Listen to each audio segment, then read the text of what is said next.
ចិត្តខ្លួនមានតែដំសាជួយដោះស្រាយបញ្ហាពេលដែលខ្ញុំយំបងមានសេរីភាពអូនដូចជាប់គុំតើបងមានឮសំឡេងអូនយំទេបងចេញទៅចោយអូនទាំងមិនបានប្រាប់អូនឈឺចាំពេលឃើញបងនៅក្បែរគេអូនណាសិនក្រុមយ៉ាងបាននៅមើលថែអូនចង់ឈួនលំលែហើយណាបងអើយគេម្នាក់នោះអបមកអូនអបដំស្រាផឹងយ៉ាងណាក៏មិនបានការឈឺចាំឡើយរិនតែផឹងរិនឈឺលើដាំទៅហើយបងប្រែហើយក្បន់អូនដើម្បីអ្នកថ្មីព្រោះតែបងម្នាក់គុណអូនគេផឹងស្រាចេញឯកាចេញជាផ្សាចេញសេះរាល់ថ្ងៃបើអូនស្លាប់នោះហើយជាសេចក្តីសង្ឃៃ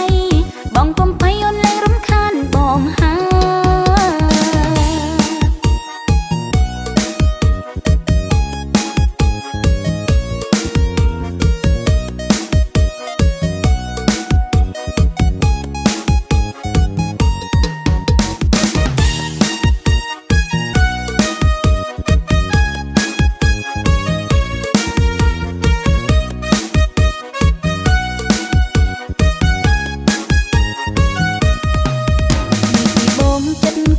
មានតែដំសាជួយដោះស្រាយបញ្ហាពេលដែលខ្ញុំយំ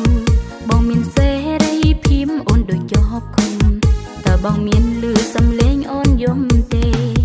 បងចេញទៅចោយអូនទាំងមិនបានប្រាប់អូនឈឺចាំពេលឃើញបងនៅក្បែរគេ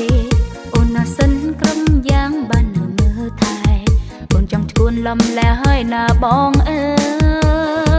យគេម្នាក់នោះ